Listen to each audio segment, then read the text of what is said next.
अस्सलाम वालेकुम वरहमतुल्लाहि वबरकातुहू। आप लोग ये वीडियो देखिए, फिर आगे बात करेंगे इंशाअल्लाह। मोमिन के मिजाज में ताबेदारी होती है, मनमानी नहीं। वो अल्लाह के हुक्म का ताबेदार होता है। अल्लाह ने बोल दिया बस रुकना है, अल्लाह ने हुक्म दिया बस करना है। और अल्लाह का हुक्म चाहे कुरान में हो या रसूल अकरम सल्लल्लाहु अलैहि वसल्लम के जरिए से हो, रसूल सल्लल्लाहु अलैहि वसल्लम अगर मना कर दें तब भी रुक जाता हो। फिर नहीं बोलता कुरान में मना किधर है, नहीं, हमारे नबी ने मना कर दिया, रुकना है हमको। हमारे नबी सल्लल्लाहु अलैहि वसल्लम का हुक्म है, हमको करना है, वो ताबेदार होता है। बल्कि अल्लाह और उसके रसूल ने जिसके मातहत उसको कर दिया उसका भी ताबेदार होता है। जिस मुल्क में आदमी रह रहा है, हाकिम है, मुसलमान हाकिम है खास तौर से, अब वो शरीयत का कोई हुक्म है, कुरान और सुन्नत के खिलाफ हुक्म नहीं है, हुक्म दे दे मान के चलता है, उसकी ताबेदारी करता है। घर में औलाद है, मां बाप की फरमाबरदारी करती है। समाज का कोई बड़ा आदमी है, तजर्बाकार है, जिम्मेदार है, उलमा है, आदमी उनकी मान के चलता है, उनकी बात का मान रखता है, उनकी बात सुनता है, उनका फरमाबरदार होता है। वो आजाद बेलगाम ऊंट और घोड़े की तरह नहीं होता है, वो बितके हुए जंगली गधे की तरह नहीं होता है कि वो किसी का पाबंद ना हो, अपनी मनमानी करता हो। मोमिन ऐसा नहीं होता है। वो इज्तिमाई जिंदगी में सबका लिहाज करके मातहती के साथ अपने जो बड़े होते हैं उनकी बात मान के चलता है। हत्ता कि घर के बड़े भी अगर हैं उनकी बात का लिहाज करता है।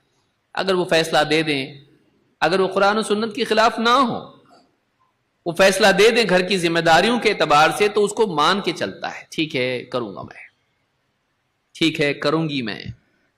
बड़ों का लिहाज करने वाला होता है, अपने से ऊपर वालों की बात मान के चलता है। फिर जिस एतबार से वो उलुल अम्र हो, उस एतबार से उनकी बात उस दायरे में मानता है। मोमिन के मिजाज में मातहती होती है, सबॉर्डिनेशन, उसके मिजाज में मातहती होती है। वो आजाद बेलगाम नहीं होता है। फिर बीवी है तो शौहर के मातहत होती है।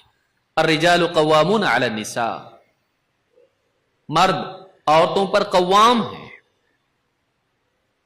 तो फिर बीवी उसके ताबे होती है, उसका फैसला है चलो मान के चलेंगे। इल्ला ये कि वो अल्लाह और उसके रसूल के फैसले के खिलाफ हो, बेपर्दा बाहर निकलो बोल रहा है तो नहीं मानेगी वो।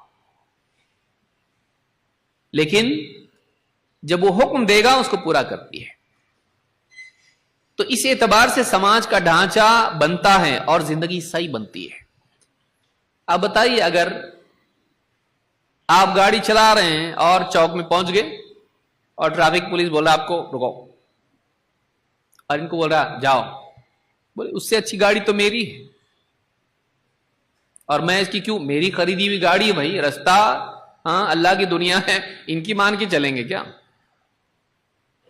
हम अपने हिसाब से चलेंगे? बताइए, वो फाइन लगेगा वो तो बाजू में है, लेकिन उसकी वजह से जो समाज में और उस रास्ते में और उस चौक में जो गड़बड़ हो जाएगी, कोई भी घर को जल्दी नहीं पहुंचेगा।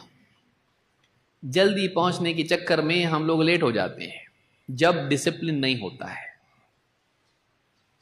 और जब इंसान किसी एक की जो जानता है और हमको बता रहा है ऐसा करो ऐसा मत करो, नहीं सुनते, सब अपने दिल से चलते, तो आप जाके देखिए किसी भी चौराहे पर जब कोई कंट्रोल करने वाला नहीं होता है, लोग उसकी सुनते नहीं, तो गाड़ियों का क्या मामला हो जाता है। हर आदमी यहां से वहां, रिक्शा वाला, गाड़ी वाला, बाइक वाला, कार वाला, सब उलझ के रह जाते हैं और कोई भी आगे नहीं निकल पाता है। यही हाल जिंदगी में होता है जब लोग मनमानी करते हैं, अपने से ऊपर जो होता है उसकी नहीं सुनते।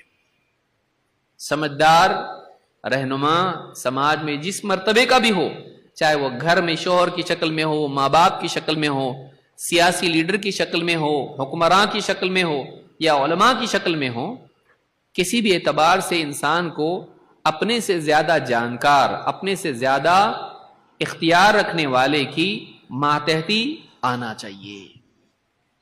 और ये ना हो तो समाज खराब हो जाता है।